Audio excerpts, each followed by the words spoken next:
બોલિવૂડમાં તો એવું છે કે ભાઈ એકવાર તમે ટાઈપકાસ્ટ થઈ ગયા એટલે પછી પૂરું. એ તો બહુ મોટી પ્રોબ્લેમ. એટલે પહેલે દિવસે તો આમિર અને મનસૂર બેયને ઝટકો લાગ્યો મને જોઈને કે આપણે આને લઈ લીધો, હવે શું કરશું આનું.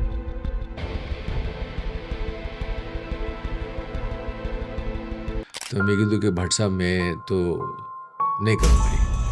तो बोले पागल हो गए, दिमाग खराब है, तेरे को क्या लगता है तू नहीं आएगा तो पिक्चर नहीं बनेगी, मैं किसी को भी ले लूँगा. આખી ઇન્ડસ્ટ્રીમાં મને જિંદગીમાં મને કોઈ ગમતો તો એક સંજીવ કુમાર. मैं जो कहता हूँ वैसा करो बीवी. जी सरकार. सुबह उठते ही हमें गर्मा गर्म चाय चाहिए वरना वरना वरना नहीं वरना जी, सुबह सुबह चाय हाजिर करूंगी. गर्मा गर्म. અને હું એમનો સખત મોટો ફેન. જ્યારે તમે શૂટિંગમાં ગયા ને તો ત્યાં તમને બહુ ખરાબ અનુભવ થયા. પછી જ્યારે તમે સિનિયર થાવ તો તમે તમારા જુનિયરને એવા જ હેરાન કરો. રિયલ લાઈફમાં પણ દીપક તિજોરી એવા જ છે જેવા ફિલ્મોમાં બતાવવામાં આવે છે. કેમ ગુજરાતી ફિલ્મ માટે હા પાડી એક જ સેન્ટેન્સમાં? અને શૂટિંગ તો ઘણું કર્યું, પછી ડબિંગ પર ગયો ત્યારે રિયલાઇઝ થયું કે પછી ખાલી એક જ લાइन रही थी कि सर आपका फ़ोन आ गया. बोला पकड़ के खड़ा रहे, उधर अंदर जगह नहीं है रूम में किसी जैकेट वैकेट के लिए, ऐसे ही रुक जाओ वहाँ पे बैठे रहे. મને યાદ છે સ્કૂલમાં પણ મને એકવાર થપ્પડ માર્યો હતો અને એકવાર મારા મોટા ભાઈએ. પણ it was lot of hard work and it was a painful journey but eventually works.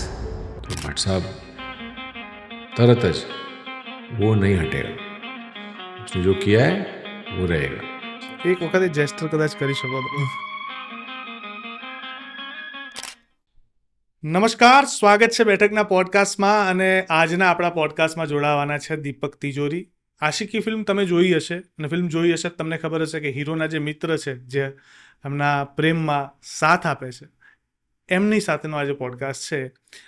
Deepakji બહુ જ ઉમદા કલાકાર છે, એ તો આપણે જાણીએ જ છીએ, કારણ કે બોલિવૂડમાં એમને ઘણા બધા ફિલ્મોમાં અભિનય કરેલો છે. પણ સાથે સાથે બહુ જ મજાના માણસ છે, અને એમની સાથે આજે ઢગલાબંધ વાતો કરવાની છે. બોલિવૂડ ઇન્ડસ્ટ્રીની વાતો છે, એમની પર્સનલ જીવનની વાતો છે, પણ સૌથી મહત્વપૂર્ણ વાત એ છે ને કે દીપક તિજોરી છે ને ગુજરાતી છે. આ તમને ખબર હતી? નથી ને? બસ, તો આપણે આખો પોડકાસ્ટ ગુજરાતીમાં કર્યો છે. અત્યાર સુધી જેને આપણે હિન્દીમાં ડાયલોગ આપતા જોયા છે, એમને ગુજરાતીમાં બોલતા સાંભળવાના અને એમની જ આખી જર્ની સાંભળવાની બહુ મજા આવશે. પણ એ પણ કહીશ કે એ ગુજરાતીમાં ખાલી બોલતા નથી, ગુજરાતી ભાષાને જાણતા નથી, એ ગુજરાતી છે. અને સાથે સાથે અત્યારે એ ગુજરાતી એક સરસ મજાની ફિલ્મ કરી રહ્યા છે. એ ફિલ્મ વિશેની પણ થોડી ઘણી વાતો છે, એટલે એન્ડ સુધી જોજો, બહુ મજા આવશે. કારણ કે દીપક તિજોરી જે પોતે બહુ જ સારા લેખક, ડાયરેક્ટર, પ્રોડ્યુસર, જેમની પોતાની મ્યુઝિક કંપની છે અને આટલી સરસ બોલિવૂડનો બેકગ્રાઉન્ડ ધરાવે છે, એવા વ્યક્તિ જ્યારે ગુજરાતી ફિલ્મ કરતા હોય તો ગુજરાતી ફિલ્મમાં કંઈક તો જોરદાર હશે. એટલે આપણે આ જ બધી વાતો એમને પૂછવાના છે. તો ચાલો શરૂઆત કરીએ.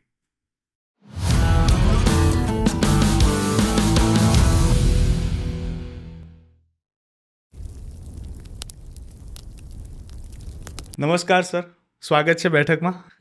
Thank you very much. બહુ જ બધી વાતો કરવી છે, ઘણી બધી વાતો કરવી છે, પણ શરૂઆત છે ને તમારી ત્યાંથી કરીએ કે જ્યારે તમે પહેલું ફિલ્મ કર્યું ઓલિમ્પિક. ઓલિમ્પિક? યસ, આ ઇન્ટરનેટ પર જોવા મળે છે એટલે મેં પૂછ્યું, કારણ કે ઘણા બધા લોકો જ્યારે સર્ચ કરે ને તો એવી પોસ્ટ છે, એટલે હું પૂછું. ઓલિમ્પિકમાં લખાય છે તમારું નામ, પહેલું ફિલ્મ, પણ એકચ્યુઅલી એ છે નહીં. હવે એ ફોડ પાડો.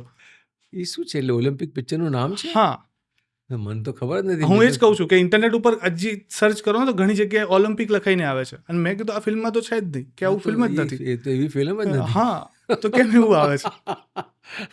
That is news to me also. મને પણ નથી ખબર આ વાતની, પણ I will check it. I will get it check with my PR team.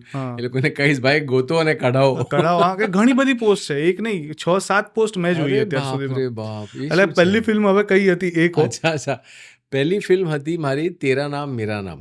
Actually much before Aashiqui મેં એક 4-5 વર્ષ મારી જિંદગીના ને બહુ સ્ટ્રગલ કરતા હોય ને આપણે, તો એવા સ્ટ્રગલ પીરિયડ હતો એ.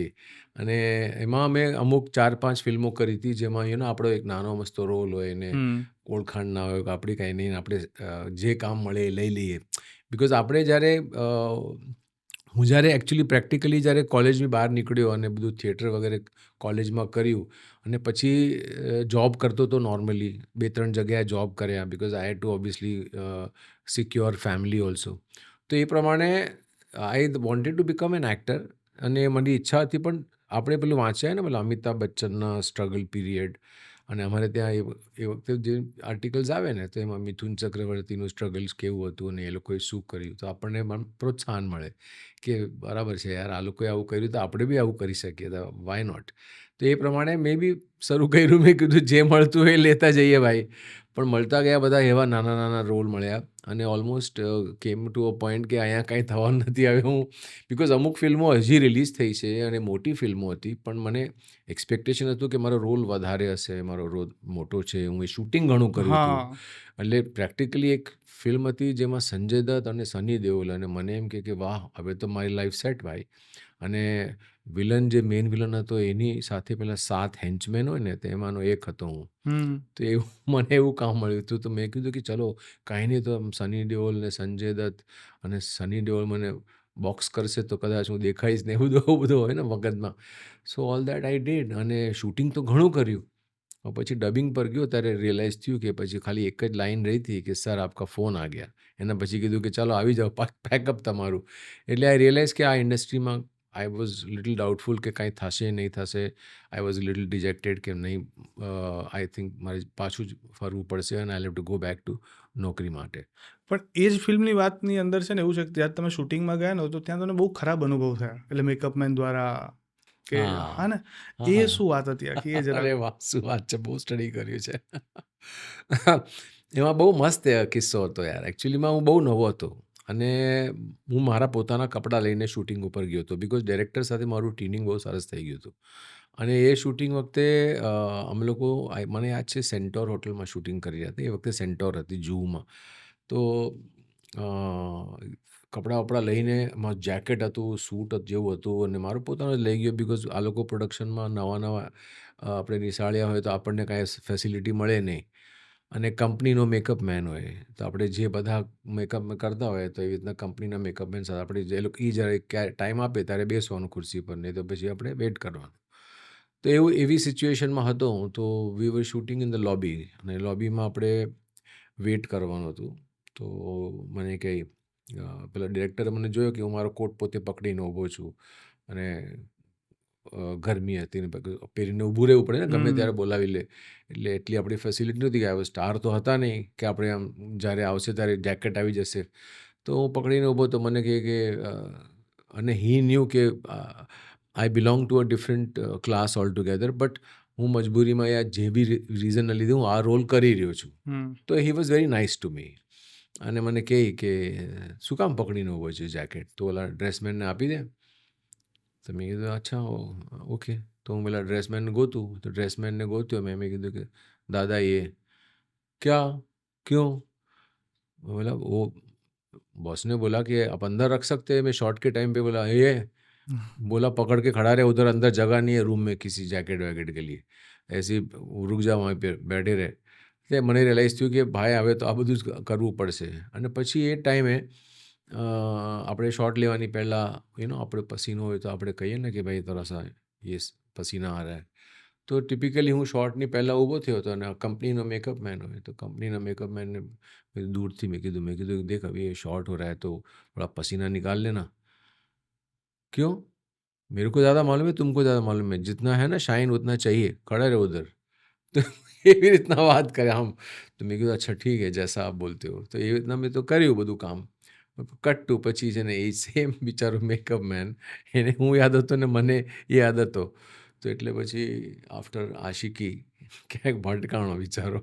તો એને એમ કે હું એને પકડીશ હવે. તો પેલો આમ ડોક્યું નીચે કરીને સટકતો હતો. મેં કીધું અરે ઇધર આ, पागल हो गया है क्या तू, ऐसा क्यों छुपता है? नहीं नहीं सर मेरे को नहीं ऐसा. मतलब कोई बात नहीं, ऐसा कुछ नहीं है, जैसे होते रहता है. પણ આ તમારી એક ફિલોસોફી રહી છે કે મારી સાથે કોઈ ખરાબ કર્યું ને તો હું એની જોડે નહીં કરું. અને મેં જે જોયું છે તો જે નવા આવે છે એમને કદાચ એ ન જોવું પડે, જે બહુ ઓછું બનતું હોય. કારણ કે તમે જે ફેસ કર્યું હોય કે તમારા સિનિયર હોય એ જે રીતના એ લોકો તમને હેરાન કરતા હોય, પછી જ્યારે તમે સિનિયર થાવ તો તમે તમારા જુનિયરને એવા જ હેરાન કરો. પણ તમારી એ વાતો મેં ઘણી જગ્યાએ ઇન્ટરવ્યૂમાં કેમ સાંભળેલી છે કે હું એવો માણસ નથી, આપણે જોયું છે બીજાને શું લેવા હોય જોવા દઈએ. એક્ઝેક્ટલી. આઈ થિંક મારું અપબ્રિંગિંગ એવું રહ્યું છે ઓલવેઝ. સ્પિરિચ્યુઅલી આપણે ગુજરાતી છે તો પૂજા પાઠ ને આપણે કર્મોની થિયરીમાં ઘણું માનીએ. એટલે મારી શિક્ષા હતી એ જ હતી. My mother was a very big influence, although she was not a Gujarati, she was a Parsi Irani. પણ માય ડેડ અને આખું એને કન્વર્ઝન પોતે જ કરી નાખ્યું હતું કે પોતે આખી એવી ગુજરાતીમાં જ કન્વર્ટ થઈ ગઈ હતી અને બધું નામથી લઈને એવરીથિંગ. બિકોઝ આપણે ફેમિલીમાં જઈએ ગુજરાતી ફેમિલીમાં તો ભલે તમે કોઈ બી હો બહારના હો તો you have to adapt to આપણું જમવાનું, આપણું રહેન સહેન, આપણા કપડાં પહેરવાના, મમ્મીનો પેલો મોટો આપણો ચાંદલો અને બધું જ. એટલે આખું આમ ગુજરાતી જ થઈ ગઈ હતી અને કોઈને કહેતી પણ નહોતી ઇનફેક્ટ કે આ બહાર નીચે. તો એને જ મને શીખો એટલે એ પૂજા પાઠ કરે, ઠાકોરજીની સેવા કરે, બધું જ કરે. એટલે એ લેવલની આખી ગુજરાતી બની ગઈ હતી મારી મમ્મી. અને એનું જ અપબ્રિંગિંગ છે કે કોઈ આપણી સાથે ખોટું કરે તો એમાં બહુ એક ઇમ્પોર્ટન્ટ વાત મને બહુ મજા આવી હતી સમજીને કે આપણા જે કર્મો છે એ આપણા પર જે માણસ જે આપણને આપણે કહીએ ને કે પાછળથી ગાળો આપે અને પાછળથી આપણા માટે સારું ના બોલે, એમાં આપણા કર્મ કપાય એ મને ખબર નહોતી. અને આપણે પાછું એને જવાબ આપીએ તો એમાં આપણા પાછા કર્મ વધી જાય. અને આખી જિંદગી ઇઝ ઓલ અબાઉટ કર્મ બેટા. તો તું અહીંયા જન્મ્યોથી લઈને તું અહીંયા જેટલું ભોગવીશ એ બધું ભોગવવાનું તારું પાછલા જન્મોના કર્મો. અને હવે તારી આગળની જિંદગી તું જે કર્મો કરીશ એના હિસાબે તારી આગળની જિંદગી બી ચાલશે. So that was a math. એક ગણિત હોય ને, એક ગણિત હું ઓલવેઝ સમજી ગયો હતો એક નાનપણથી. અને કોઈ મને એમ થપ્પડ મારી દે તો એવું નહીં કે નોટ લાઈક કે ગાંધીની જેવું, પણ ગાંધીજીએ તો ઓબ્વિયસલી સારું જ શીખવાડ્યું હતું. પણ ઇન ધ સેન્સ કે મને યાદ છે સ્કૂલમાં પણ મને એકવાર થપ્પડ માર્યો હતો. અને એકવાર મારા મોટા ભાઈએ, અમે લોકો બહુ સારા ફ્રેન્ડ્સ. મારો મોટો ભાઈ એટલે 1 જ વર્ષ મોટો, નાનો ભાઈ એટલે 1 જ વર્ષ નાનો હતો. એટલે અમે લોકો દોસ્તારો જ હતા અને સાથે બેસીને મસ્તી કરતા હતા અને બધા ફ્રેન્ડ્સ હતા બધા. અને ત્યાંથી મેં ભૂલ કરીને તાળ દઈને મોટા ભાઈએ એક ચડાવી દીધો હતો. તો રિએક્શન એઝ અ ફ્રેન્ડ હોય તો આપણે ઓટોમેટિકલી એક પાછો રિએક્શન થાય ને, પણ એ મેં નહીં આપ્યો ને ભાઈને. તો રાતે પછી મારી પાસે મારો ભાઈ આવીને મને કહે કે તું મારાથી વધારે મેચ્યોર્ડ થઈ ગયો, કે તે મને કાંઈ નહીં કીધું. તો it was a very good learning for me and હિમ.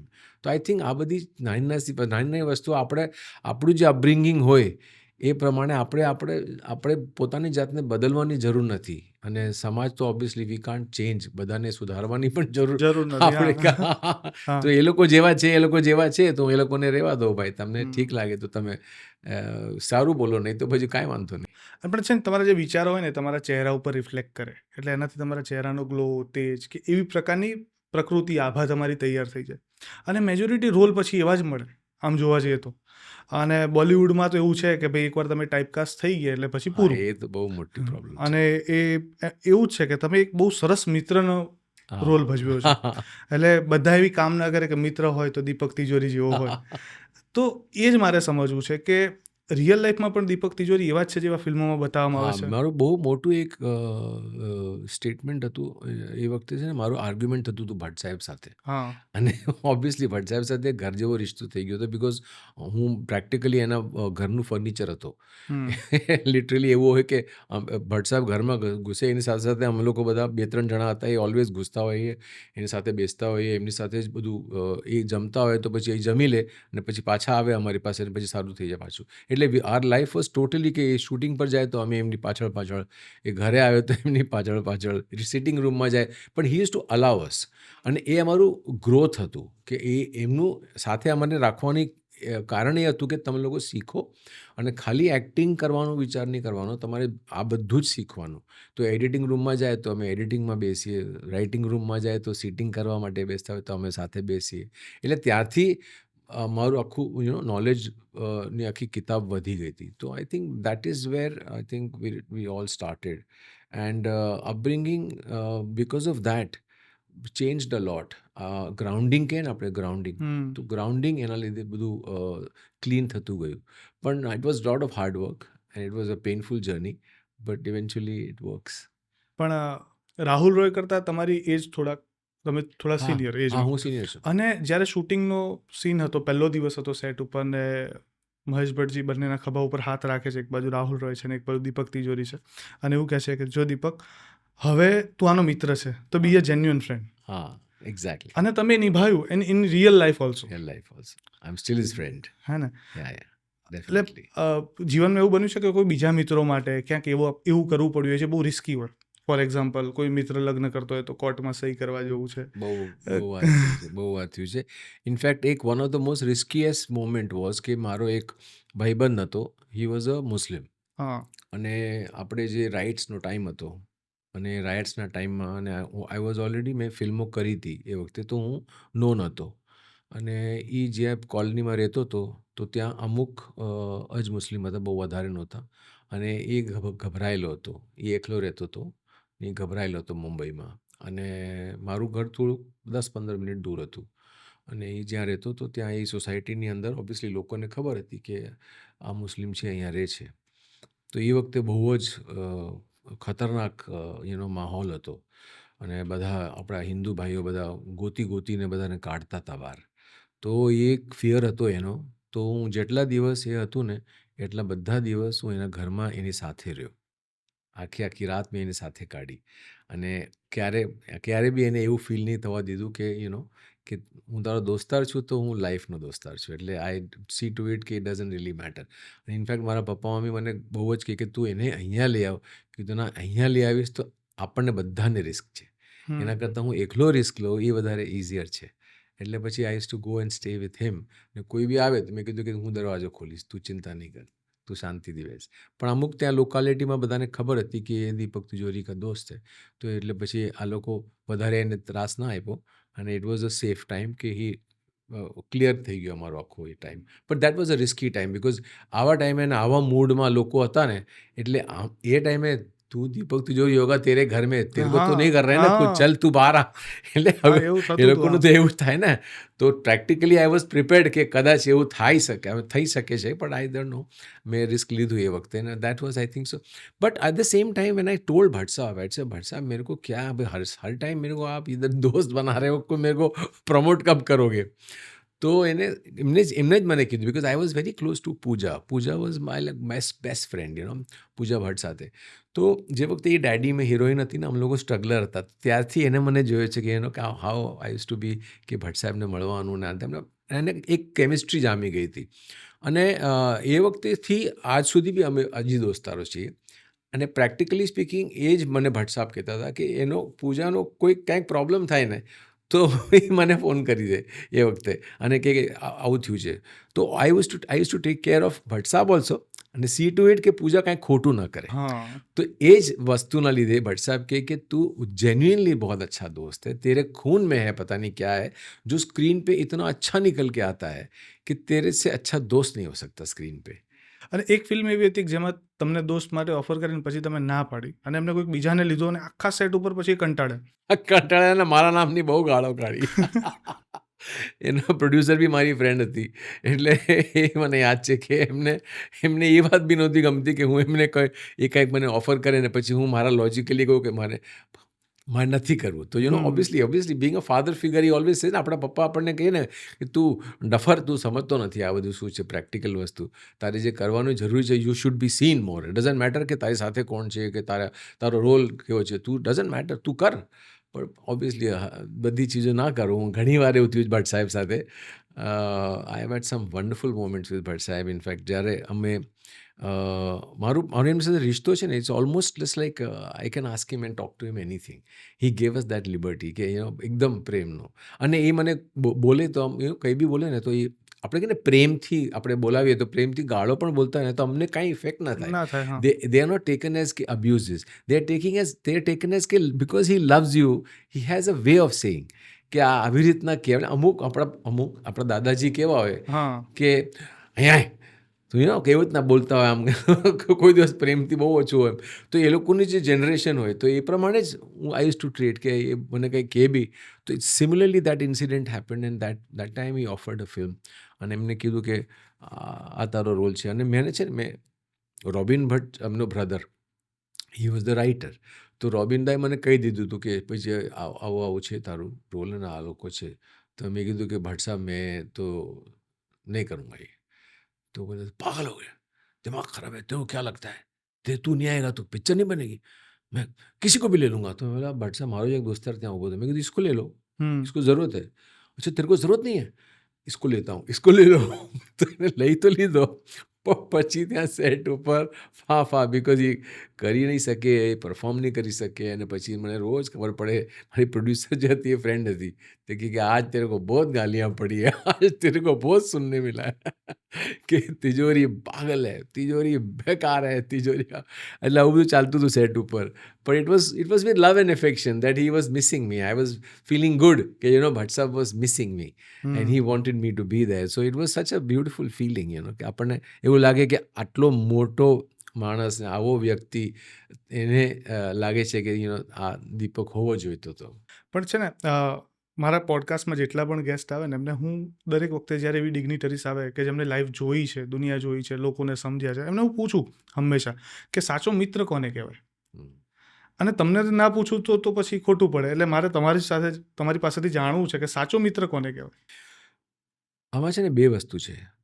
સૌથી મોસ્ટ ઇમ્પોર્ટન્ટ છે મિત્ર એ જ જે તમને કોઈ બી ચીજમાં તમારી કોઈ બી સારી ચીજો કે તમારી કોઈ બી ખરાબ ચીજો, એ બધી કોઈ બી ખરાબ હોય તો સુધારવાની કોશિશ ન કરે અને એક્સેપ્ટ કરે કે તું જો છો જ એ જ છો મારા માટે. અને ઇટ ડઝન્ટ મેટર કે તું સારો છે કે તું ખરાબ છે, તું મારો મિત્ર છે અને હું તને બચાવીશ. કરણના જેમ. હા, હું તને પ્રોટેક્ટ કરીશ. તો બે વસ્તુ છે કે એ જે વ્યક્તિ પોતાની જિંદગી મિત્રની સામે, if there is threat coming on the friend and the day you find a friend, કે એની જિંદગી તમારી સામે, જે મેં એકચ્યુઅલી કર્યું એ વખતે જે રાઇટ્સના ટાઈમે, એ basically is the biggest sign કે જ્યારે આપણો દોસ્તાર એક એવું સિચ્યુએશનમાં આપણે ફસ્યા હોય અને જ્યારે એ કહે કે તું ચિંતા નહીં કર, હું ઊભો છું અહીંયા, that is the best friend that you should look four. એવા દોસ્તારોને બેકાર છે બધા ફેંકી દેજો તરત જ, કે જે લોકો કહે કે અરે યાર ऐसा तूने क्यों किया यार, तेरे को नहीं करना चाहिए था, तू ऐसा कर लिया अभी तो क्या करूं यार मैं. तो એ that is a wrong way to approach. એને કરી લીધું ને, ભૂલ તો થઈ ગઈ ને દોસ્તારથી, તો આપણું કામ શું છે? એને પ્રોટેક્ટ કરવાનું, નહીં કે એને શીખવાડવાનું કે તે ભૂલ તો કરી લીધી ભાઈ. સો that is why I think people go wrong in understanding and finding a good friend. It is as good as finding a good life partner. વાહ. પણ છે ને હવે થોડુંક આજે ગુજરાતમાં છો તમે, હા, અમદાવાદમાં, એટલે પૂછવું છે કેટલા ટાઈમ પછી ગુજરાતમાં આવ્યા? બહુ વર્ષો થયા, actually more than a decade, I think so. ડિકેડથી વધારે, 10થી વધારે વર્ષો થઈ ગયા. ઇનફેક્ટ મેં આ પિક્ચર જે કરી હતી મેં 20-25 વર્ષ પહેલાં કરી હતી. અને રમતુડીને એટલે તમે પહેલા ગુજરાતીમાં તમારું ડેબ્યુ થઈ ચૂકેલું છે? ડેબ્યુ થયું હતું. મેં એ વખતે મારા ફ્રેન્ડના લીધે મેં એક છે ને, મેં બહુ એક સારું મોમેન્ટ હતું એ. હું તો હિન્દી ફિલ્મો જ કરતો હતો, પણ એ જ્યારે હું ફિલ્મો કરતો હતો ને ત્યારે આપણે આસિસ્ટન્ટ ડિરેક્ટર હોય ને, તો એમાંનો એક ગુજરાતી છોકરો હતો, એક સંજય શાહ નામનો છોકરો હતો. એ બહુ આમ ગાય જેવું, આમ એકદમ સોફ્ટ, અને એ ઇન્ડસ્ટ્રીમાં આપણને કોઈ એવો ગુજરાતી દેખાઈ જાય તો એને આપણને લાગે ને કે પ્રોટેક્ટ કરવો જોઈએ. તો એ વખતે હું I use to always be nice to him, because normally assistant ડિરેક્ટરો સાથે લોકો, બહુ એક્ટરો વાત ન કરે, અને આપણે ગુજરાતી હમ્બલ બેકગ્રાઉન્ડ આપણું, તો આપણે બધા સાથે એક જ હોઈએ. તો આઈ was very sweet to him. તો હી વોઝ ઓલવેઝ કે સર, જિંદગીમાં ક્યારેક હું ડાયરેક્ટર બનીશ તો આઈ ફીલ કે તમે મારી સાથે કરશો કામ. મેં કીધું અરે તું બનાવને ફિલ્મ, હું છું તારી સાથે. આપણે કહી દીધું એ વખતે. અને એના પર એટલો મોટો ઇમ્પેક્ટ હતો એ મને ખબર નહોતી કે વર્ષો પછી એ ડિરેક્ટર બન્યો. એ પ્રોડ્યુસર પાસે ગયો, એને પ્રોડ્યુસરને કન્વિન્સ કર્યો કે હું દીપક તિજોરીને ગુજરાતીમાં લઈ આવીશ. એમને મારા માટે મને કીધો છે આ વર્ડ, અને એ કરશે. તો કે તું દીપક કો લેકે આએગા તો એ પિક્ચર તેરી. તો પછી મારી પાસે આવ્યો, વર્ષો પછી આવ્યો મારી પાસે, અને મેં કીધું, મને કે ક્યાં છો? મેં કીધું કે બોલ તું શું છે? તો કે આવી જા ઘરે. શું થયું? તો કે બહુ હું બધું તૈયારી કરીને લઈ આવ્યો છું. મેં કીધું શું છે? પછી એને પ્રોડ્યુસર નામ આપ્યું, એ બી મારો દોસ્તાર હતો. એને મેં કીધું તું અજીત કી પિક્ચર લેકે આ રહા મેરે પાસ. અજીત અને અજીત મારી પહેલી પિક્ચરનો હીરો હતો. જે તેરા નામ મેરા નામ મેં કીધું ને, એ પિક્ચરનો હીરો અજીત હતો. तो मैं कहता तू मेरे हीरो की पिक्चर कर रहा है? तो वो बोला हाँ, वो प्रोड्यूसर है. तो उसने मेरे को बोला तो करशो ने बापू? मैं कहता हाँ, જા તું એને કહી દે કરું છું. એટલે that is how this film happened. And એ વખતે મેં એને એટલું જ કીધું, મેં કીધું કે સંજય, મેં કીધું કંઈ બી કરીને તું મોડર્ન ફિલ્મ બનાવજે ભાઈ, તું જીન્સ મને પહેરાવજે, બાકી બધું નહીં કરતો. તો આઈ એમ ડેફિનેટલી ડુઈંગ ઇટ. તો એને એકચ્યુઅલી મેં એવી જ ફિલ્મ લખી, માડી જાયા નામની, અને એને એ ફિલ્મ મને આપી. અને સાથે સાથે જ મારો ડીઓપી સાથે બહુ સારા સંબંધ થઈ ગયા એ વખતે, અને એમને કીધું કે ભાઈ એક બીજો પ્રોડ્યુસર છે એમની સાથે એક સબ્જેક્ટ છે, અને એ ડિરેક્ટર બહુ મોટા હતા જે ગુજરાતીના ઇન્ડસ્ટ્રીના. તો મેં કીધું આઉટ ઓફ રિસ્પેક્ટ મેં કીધું કે 15-20 દિવસની વાત છે, મેં કીધું આપણે ચાલો કરી લઈએ. ભીમાણી પ્રોડક્શનમાંથી એ ફિલ્મ હતી. હા, કરેક્ટ એબ્સોલ્યુટલી. અચ્છા, પણ છે ને તમે ગુજરાતી આટલું બધું સરસ બોલ્યા, આમ એકચ્યુઅલી મને એક્સપેક્ટેશન હતી જ, પણ એનાથી પણ વધારે તમે સારું બોલ્યા છો. અચ્છા, એટલે મારે હવે એ જાણવું છે કે રૂટીનલી કયા એવા ગુજરાતી સ્લેંગ છે તમે યુઝ કરો છો? જો માણસ છે ને હા, કદાચ એની ભાષા બદલી શકે, હા. બીજા દેશમાં જાય તો આપણે કદાચ હા. બીજી ભાષા બોલીએ, પણ જ્યારે ગુસ્સો આવે ને હા, કે ગાળ આવે ને મગજમાં, હા. તો એ આપણી ભાષામાં જ આવે. હા, એ આપણી પાસે ડફોડ ને આ બધી જે વર્ડ છે ને, એ મારો નાનો ભાઈ હોય ને હા. તો એની સાથે એવું બધું નીકળે, હા, અચ્છા. અને પ્લસ અમુક એવી સ્લેંગ નીકળે જે બોલાય નહીં. એટલે એના ભાઈ સાથે એવો રિશ્તો હોય ને આપણો, હા. પણ એ નીકળે આપણો ટોન, પેલા પપ્પા સાથેનો જે ટોન હોય ને અને ભાઈઓ સાથેનો જે ટોન હોય ને એ જ નીકળે. એટલે પછી એ તો ચાલે. એટલે મારા ભાઈ સાથે વાત કરું તો automatically it is the same thing, કે એ નીકળે જ નીકળે. અચ્છા, હવે ગુજરાતમાં તમે આવ્યા છો અને એક ફિલ્મનું શૂટિંગ હવે ચાલુ થવાનું છે, અને એક મજાની ફિલ્મ આવી રહી છે, હાજી, ગેટ સેટ ગો. યસ. અને ફિલ્મ છે ને, મને લાગે ત્યાં સુધી સાયકલિંગ બેઝ કંઈક છે. હજી બહુ ખ્યાલ નથી, કારણ કે હજી શૂટિંગ ચાલુ થયું નથી, પોસ્ટર એવા કોઈ રિલીઝ થયા નથી. તો પણ એ ફિલ્મ શું છે? કારણ કે મને એવું લાગે છે ને કે જો જીતા વહી સિકંદરની પાછી કદાચ તમે યાદ અપાવવાના હોય એવું મને લાગ્યું. ના, આમાં એકચ્યુઅલીમાં શું છે, ઇન્ટરેસ્ટિંગ વાત એ જ હતી કે જ્યારે મને જીનલ અને ભૌમિક મળ્યા તો એની પહેલાં મારી પાસે ફિલર આવી ગયા હતા કે એક ફિલ્મ એવી છે જેના લીધે એ પ્રોડ્યુસરો they are looking for you and they want that you should be a part of this. કોઈ બી હિસાબે તમને લોકો અપ્રોચ કરવાના છે. તો ઇવેન્ચ્યુઅલી જ્યારે અપ્રોચ થયો અને પછી એ લોકો મળ્યા તો મને પણ ખબર નહોતી કે શું એકચ્યુઅલીમાં કનેક્શન છે. પણ પછી કીધું કે નહીં દીપક સર તમારા વગર આ પિક્ચર બને જ નહીં, તમારે કરવી જ પડે. એટલે દેટ વોઝ અ સિચ્યુએશન. તો આઈ સો દેટ કે એ લોકોના જે એ લોકોનો જે પ્રેમ હતો ને એ લોકોની જે ડિઝાયર હતી કે ભાઈ તમે કરો ને સાંભળી લો એકવાર તમે. તો આપણે ચલો મળીને પછી સાંભળી લઈએ. અને પછી મળ્યા આમ લોકો, નરેશન થઈ ગયું અને મને બહુ ગમ્યું. મને એ બી બિસાઇડ્સ ધ પોઈન્ટ કે એમાં સાયકલનો બહુ અગત્યનો એક કેરેક્ટર છે, પણ એના સિવાય પણ એ લોકોએ જે બનાવ્યું છે ને, એ મારી ઈચ્છા શું હતી ને, મારી ઈચ્છા એ જ હતી અનુજ કે આપણે જે ફિલ્મ કરીએ ને એ થોડીક આપણે એક સ્ટેન્ડર્ડ ઉપર હોય, કમસે કમ એવી સ્ટોરી હોય કે જે આપણે ટિપિકલ આપણે જે બધી આજકાલ જેટલી બધી ગુજરાતીઓ ફિલ્મો બની રહી છે, આપણે કેટલા એક્સપ્લોરેશન ચાલી રહ્યા છે, ઘણા નવા આઈડિયાઝ લઈને લોકો આવી રહ્યા છે, પણ અમુક ફિલ્મો હજી બી એ જ સર્કલમાં બની રહી છે અને એ જ સાયકલમાં બની રહી છે. એટલે મારી એવી ઈચ્છા હતી કે હું જો હવે પાછું કંઈક ગુજરાતી કરું તો કંઈક ઓડિયન્સને એવું કંઈક નવું આપવું, કે કંઈક નવું જોવા મળે એ લોકોને. અને ફોર્ચ્યુનેટલી આ લોકોએ બહુ સારી અને મોડર્ન ફિલ્મ લખી હતી, અને એમાં બહુ ઇમ્પોર્ટન્ટ કેરેક્ટર હતું સાયકલનું, કે cycle basically becomes a part and parcel કે આ સ્ટોરી આગળ વધવા માટે. તો મેં કીધું કે આ ઇટ્સ ઇન્ટરેસ્ટિંગ કોન્સેપ્ટ છે અને મજા છે આમાં. અને આમાં થોડુંક સ્ટાઇલાઇઝ પિક્ચર છે, એક્શન સારું છે, ચેઝ સારા છે.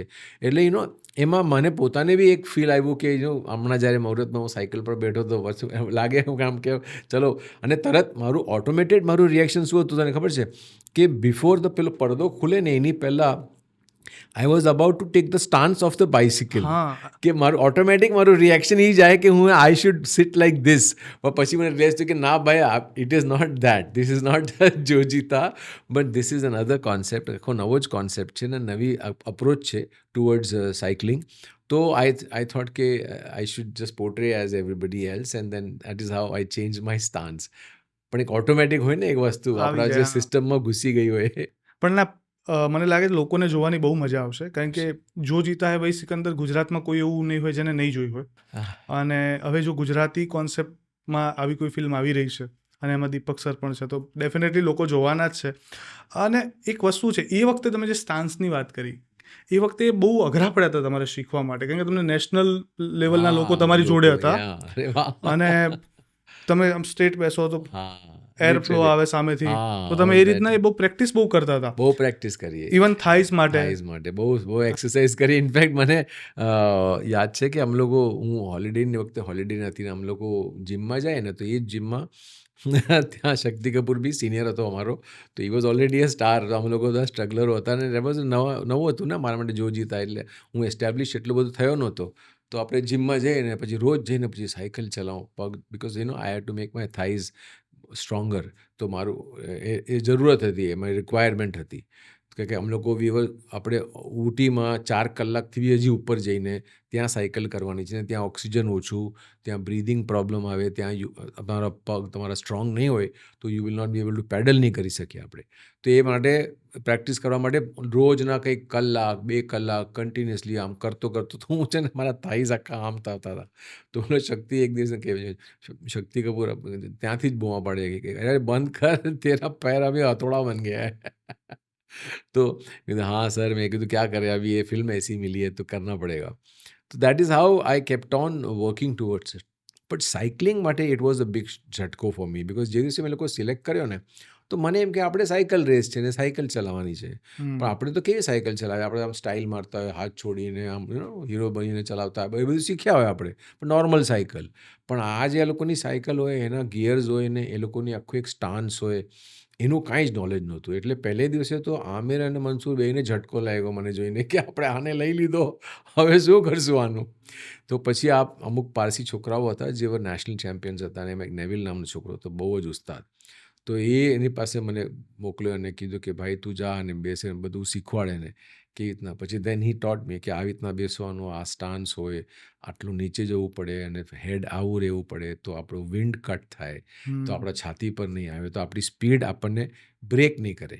નહીં તો શું છે, આપણે આમ ચલાવીએ ને હીરો બનીને તો આપણે વેન વી આર હિયર તો આપણે હવાના લીધે આપણી સ્પીડ ઓછી થાય. એટલે આ જે સ્ટાન્સ છે ને એની પર્ટિક્યુલર વસ્તુ જ એ છે ને એ સમજવા જેવી હતી.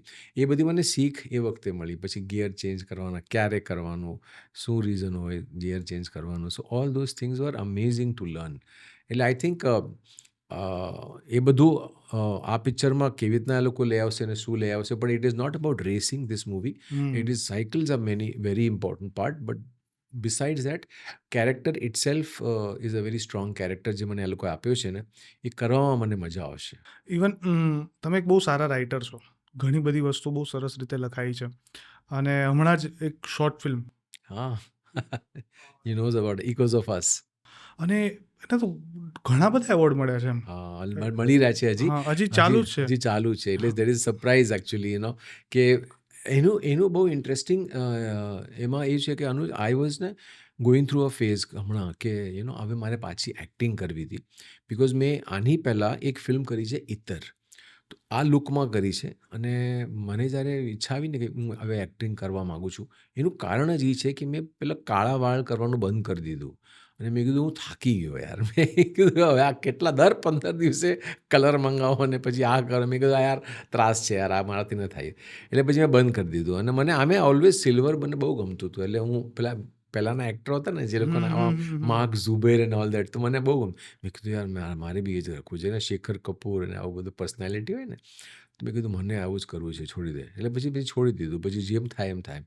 પણ fortunately you look still handsome, તો અને ગોડ ઇઝ ગ્રેસ, બાબાની કૃપા છે સાહેબ.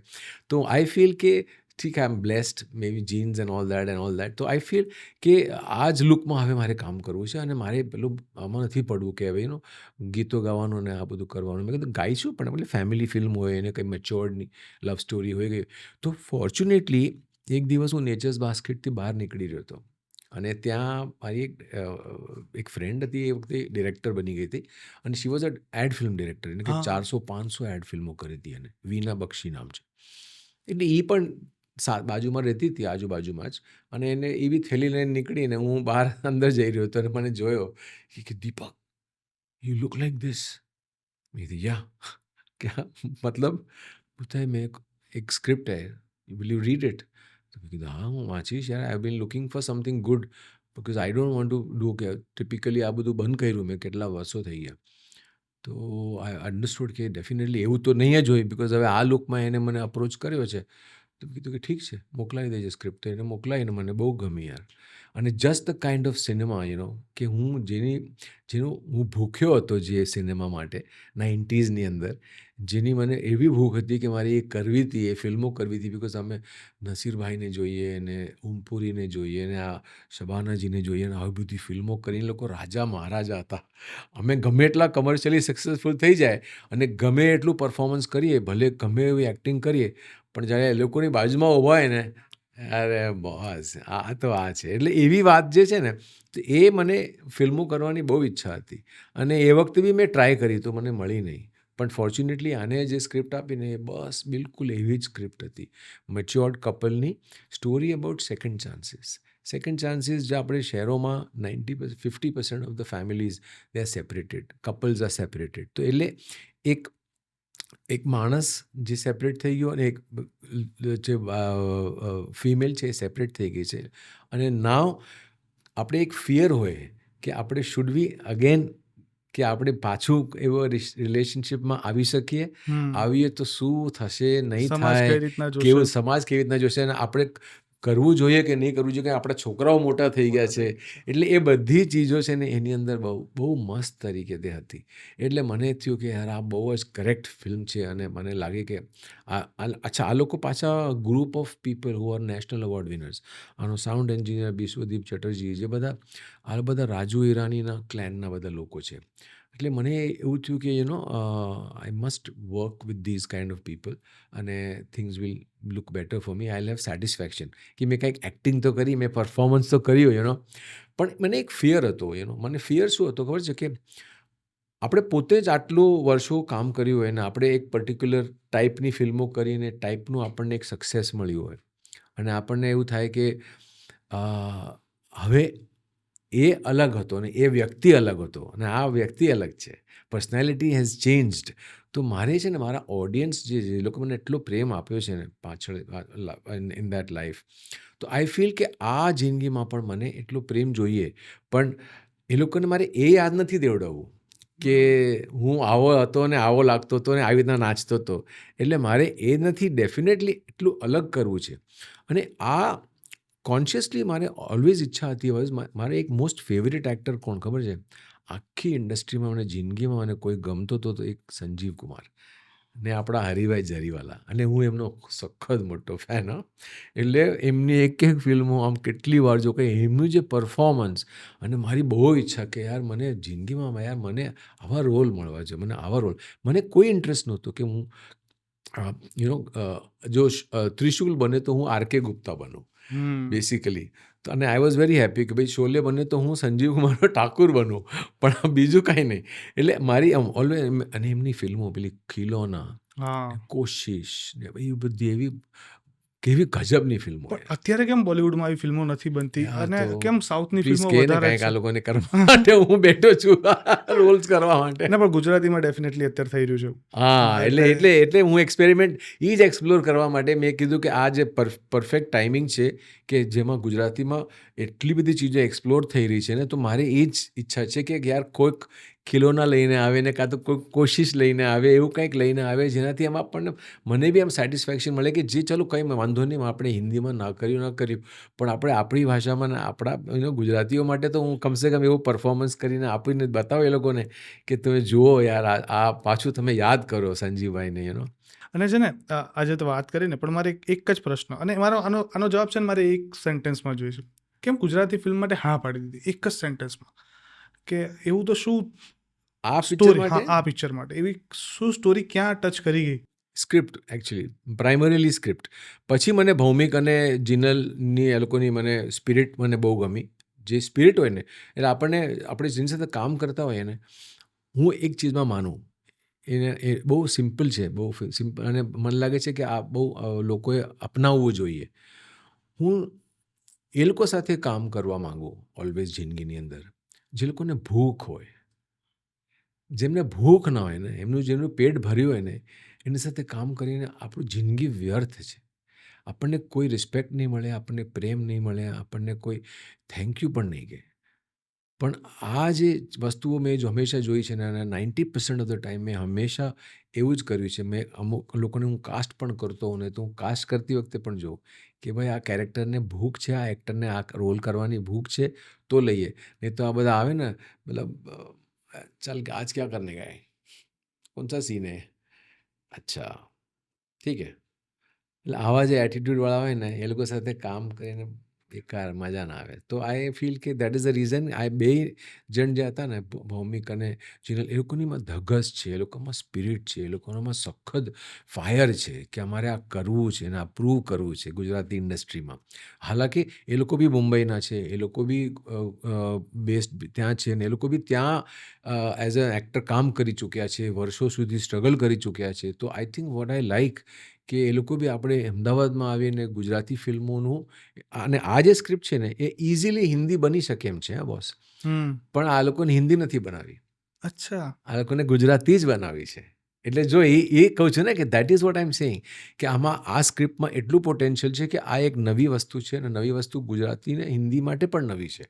તો મને આ ગમ્યું કે આપણે આપણી ગુજરાતી ફિલ્મોને આપણે એક સ્ટેપ ઉપર લઈ જઈ રહ્યા છીએ. આપણે એ લોકોને એ બતાવશું કે જે હજી સુધી આવ્યું નથી, જે મુદ્દો હજી સુધી દેખાયો નથી ગુજરાતીઓમાં. અને અમુક એવી એક્શન અને અમુક એવી ચીજો સાયકલથી રહીને આપણે કરી રહ્યા છે કે એમાંથી લોકોને લાગશે કે સાયકલના બીજા ઘણા ઉપયોગ છે જે આપણે નથી કરી રહ્યા, you no.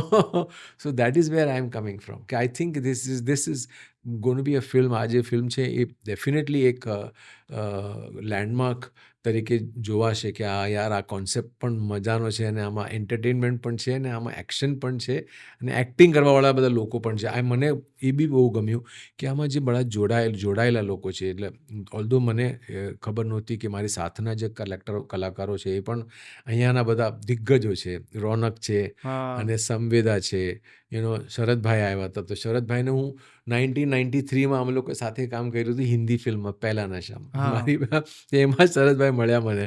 It was so good to see him. તો all these kind of things. પછી પેલો પરેશને એક રોલ કરે છે જે બહુ મોટો સ્ટેન્ડઅપ કોમેડિયન છે અહીંયા, ઓમ ભટ્ટ. ઓમ. હા, તો હી વોઝ સો ક્યુટ. એટલે આ બધા આખું જે સેટઅપ બનાવ્યું છે ને એ મને બહુ જ ગમ્યું કે અમારી બધાની એક અલગ અલગ પર્સનાલિટી છે. એ કોઈ બી એવું નથી કે તમે આ કેરેક્ટર તમે આની સાથે રિપ્લેસ કરી શકો ને આ કેરેક્ટર આની સાથે રિપ્લેસ કરી શકો. Definite look wise, definite character wise બહુ કમાલની કાસ્ટિંગ કરી છે એ લોકો. એટલે મજા આવશે બસ. અને લગભગ એકાદ દિવસ થયું તમારે ગુજરાતમાં આવ્યા? હા, એટલે ગુજરાતી ફૂડ ટ્રાય કર્યું? પણ ભાઈ ગુજરાતી ફૂડનો બહુ મોટો ફેન છું. એકચ્યુઅલી શું છે, અમે નાના હતા ને ત્યારે ગુજરાતી ફૂડ મમ્મી શીખી ગઈ હતી. એટલે મારું ફેવરેટ દાળ ઢોકળી. એટલે મને બહુ જ ગમે. તો ક્યારેક ઓબ્વિયસલી ઊંધિયું આવે તો પછી મજા આવે, સિઝન આવે ત્યારે. પણ મોસ્ટ ઓફ ધ ટાઈમ અમારે દાળ ઢોકળી ખાવાની વીકેન્ડ્સના હોય તો એ મમ્મી ગઈ એના પછી તો બંધ જ થઈ ગયું. એટલે અમે બી ઇન્ડિપેન્ડન્ટ રહેવાનું શરૂ કર્યું. તો ઓબ્વિયસલી આપણું family was never Gujarati people. આપણે આજુબાજુના કોઈ ગુજરાતી હતા નહીં. તો હું તો હજી ઓપોર્ચ્યુનિટી ગોતતો મારા દોસ્તારો જે ગુજરાતમાં આપણે મુંબઈમાં હોય ને, જે લોકોને દાળ ઢોકળી આવતી હોય એ લોકોને હું વીકેન્ડના જઈને દાળ ઢોકળી ખાઈને આવું પાછો. હજી જાઉં છું. In fact one of my friend અહીંયા શિફ્ટ થયો છે ફોર સમ વર્ક. તો એનો ફોન આવ્યો, એને ખબર નહોતો હું આવ્યો છું. આઈ wanted to give him a surprise. તો એને કીધું, અરે બાપુ આવી જાઓ, દાળ ઢોકળી બહુ દિવસથી ખાધી નથી, તમારા ચક્કરમાં મને પણ નથી મળી. અચ્છા, પણ ગુજરાતમાં આવીને ગુજરાતનું કોઈ સ્ટ્રીટ ફૂડ ટ્રાય કર્યું અત્યાર સુધીમાં? કરવાનું છે મારે એકચ્યુઅલીમાં. હું હજી અમદાવાદ જોઈને હું શોખ છું. બિકોઝ આખું આમ ડિફરન્ટ સિટી અને આખું કેટલો પ્રોગ્રેસ. હું મોલમાં જઈને ફરી આવ્યો. મેં કીધું યાર આ તો શું મોલ થઈ ગયા છે બધા.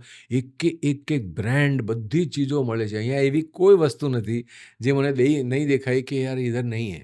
તો મને બહુ મજા આવી ગઈ. એટલે આઈ એન્જોયડ. લાસ્ટ 2 દિવસથી અલગ અલગ મોલમાં ગયો. મારું નાની વસ્તુઓ લેવાની હતી. મેં કીધું કે યાર ચલ મેરે કો ભી દેખને કા, મારે જોવું છે ને અમદાવાદ. બિકોઝ આટલા બધા સ્ટ્રીટ્સ વન્ડરફુલ, બધા બિલ્ડિંગ્સ થઈ ગયા અને મોટા મોટા ટાવર્સ આવી ગયા. એટલે આખી વસ્તુઓ ચેન્જ થઈ ગઈ છે અહીંયા. તો આઈ એમ વેરી હેપી. તો હું ડેફિનેટલી જવાનો છું. એનું સજેશન કહેજે મને કે ક્યાં જઈને. લોકો કોમેન્ટમાં સજેશન કરશે કે કયા સ્ટ્રીટ ફૂડ ખાવા જોઈએ. અચ્છા, ઓકે. એટલે લોકો તો ડેફિનેટલી કરશે જ કોમેન્ટ. પણ હવે તો cleanest city of India Ahmedabad nowadays. No wonder. મેં કીધું definite. I was telling my guy with me કે આ જો યાર, આ જગ્યા જો તો આખો અલગ જ દુનિયા છે. એટલે ઇટ ઇઝ ગ્રેટ ફન. મને મજા આવી રહી છે. તમારી સાથે ચર્ચા કરું અને આશિકી ઉપર વાત ન થાય તો એ ચર્ચા અધૂરી રહી જાય. આશિકીનો એક કિસ્સો કહું જે મારા જીવનમાં, મારા પપ્પાના જીવનમાં ઘટિત થયેલો છે. પિક્ચર રિલીઝ થયું ને, મારા પપ્પાની દુકાન હતી એક ગામમાં. તેમને આખું પોસ્ટરનું જે પેઇન્ટિંગ છે ને જેકેટ વાળું, એ આખું વોલ ઉપર કરાવ્યું હતું દુકાનના બેક વોલ ઉપર. અચ્છા. અને આખો દિવસ દુકાનમાં આશિકીના જ ગીત વાગે અને લગભગ આવું 3-3.5 વર્ષનો દોર રહ્યો. એટલે પપ્પાએ કીધું કે એટલો ટાઈમ જ આપણી દુકાન હતી, પછી દુકાન આપણે બંધ કરી દીધી. અચ્છા. અને એનો ઇમ્પેક્ટ એટલો ભયંકર રહ્યો કે મારા પપ્પાનું જે ફેમિલી છે એ બધું બોમ્બે કે ત્યાં ગયું. મારા ફાધર અહીંયા જ રહી ગયા ને આજે પણ અમદાવાદમાં જ છે. ઓ વાહ. એટલે એ ફિલ્મે ઘણા લોકોના જીવનમાં એવા ઇમ્પેક્ટ આપ્યા છે. અને સ્પેશિયલી જ્યારે ફ્રેન્ડ તરીકે તમારો રોલ છે તો એક એક્શન છે તમારી, એ બહુ લોકોએ એને પસંદ કરી છે અને કોલેજમાં લોકો કરતા એ સમયે.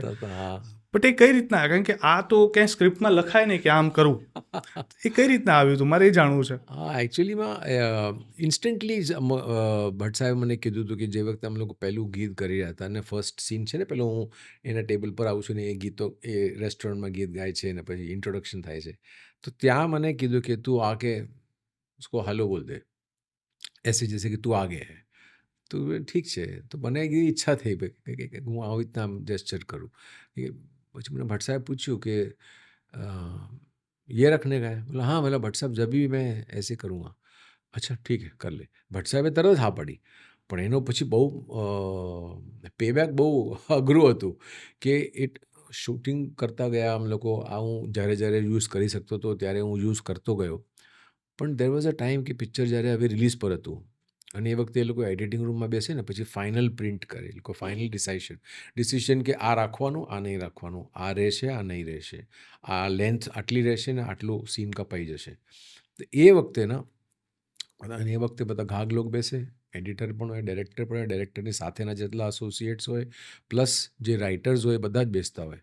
તો બધા જ બેસીને પછી એ લોકોએ એક ડિસિશન પર આવ્યા અને એમાંથી બહુ મોટો સ્ટ્રોંગ સજેશન એ લોકોને આવ્યું કે ભટ્ટ સાहब ये तिजोरी का ये जो है ना जेस्चर वेस्चर ये बचपना लगता है, इसको हटा दो.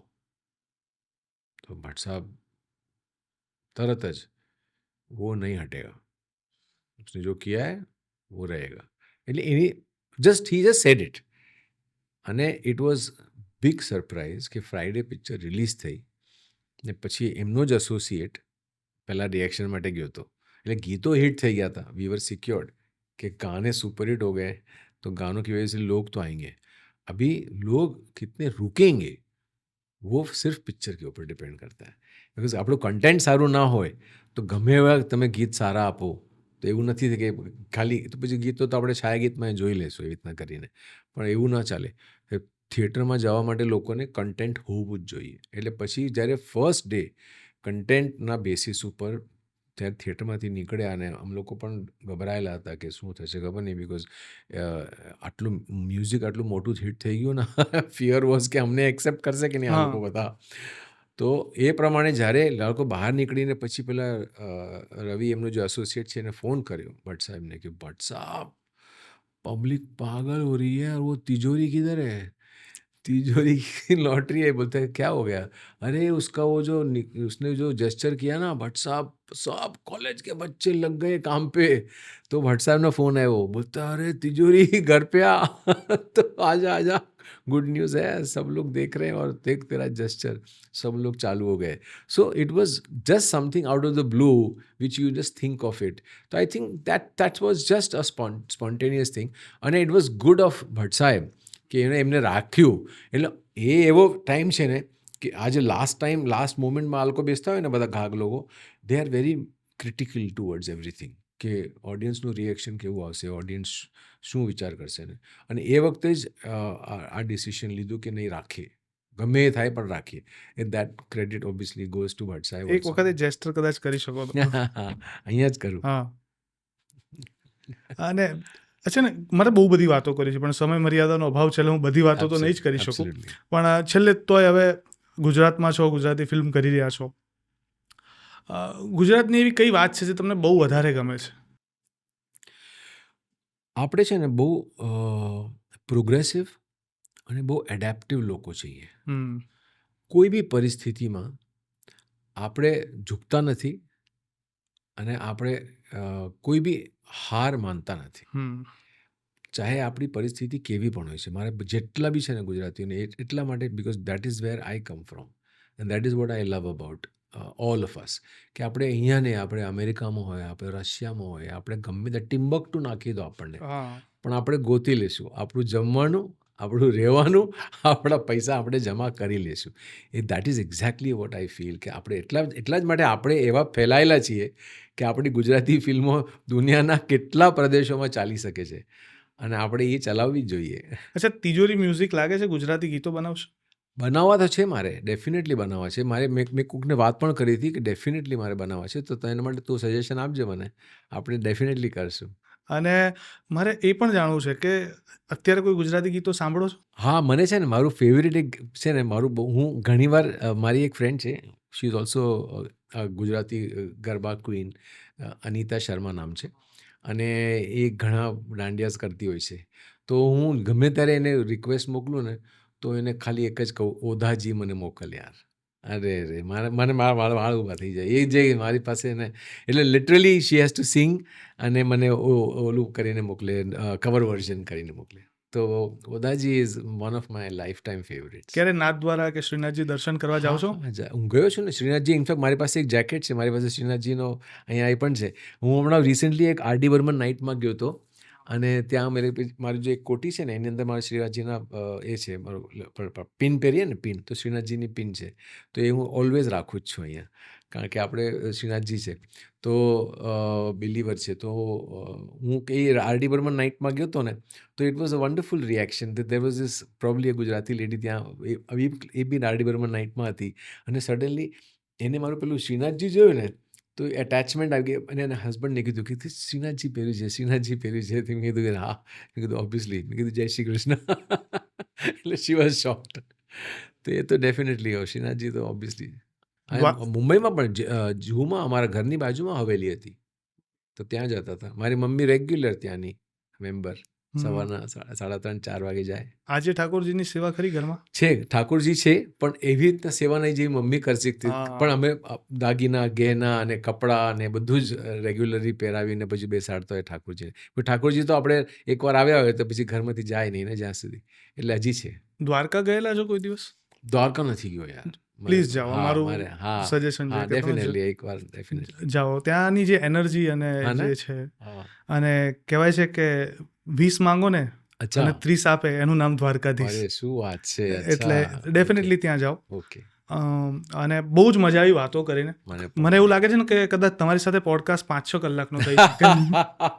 મને હજી અત્યારે મને ખબર છે કે મારે કેટલી વાતો જાણવી છે, પણ મારી જોડે સમય મર્યાદાનો અભાવ છે. આપણે આગળ કરશું, પણ આગળ વાત કરીશું ડેફિનેટલી. અને બહુ શુભકામનાઓ તમારી આવનારી ફિલ્મ માટે. કાલથી જ હવે એનું શૂટિંગ શરૂ થવા જઈ રહ્યું છે, અને અમને રાહ રહેશે, અમે રાહ જોઈશું કે જલ્દી ફિલ્મ આવે, અમે જોઈ શકીએ તમને ગુજરાતીમાં તમારા ડાયલોગ સાંભળીએ અને પરફોર્મન્સ. મારી તો એક ઈચ્છા એવી પણ છે, મારી પર્સનલ ઈચ્છા છે કે એક ફિલ્મમાં, એટલે તમે પહેલાં અમુક ફિલ્મોમાં નાના એવા વિલનના રોલ કરેલા, પણ અત્યારે જે લુક છે ને, આ લુકમાં એક વિલનનો રોલ મળી જાય ક્યાંક જોવા તો બહુ મજા આવે. મળે કોઈ ખતરનાક મળે તો લઈએ ને. બધા જે હમણાં જેટલા લોકોનો ફોન આવ્યો છે, અમુક લોકોએ મને ઓફર કર્યું હતું, પણ કર્યું એ લોકોએ કે આવી રીતના છે, પણ 90% લોકો કે એવા બધા પાવર નથી રોલમાં. એટલે જો પાવર આવે ને રોલમાં, જે જોજીતા નેગેટિવ કરવાનો મતલબ હતો કે એમાં પાવર હતો, તો આવો કોઈ પાવરફુલ ચીજ આવે તો definitely I am open to it. Sure. Thank you so much. Thank you જોડાવા માટે. મજા આવી વાત કરીને. Thank you very much. અને તમે પ્લીઝ ગેટ સેટ ગો જોજો, થિયેટરમાં જઈને જોજો.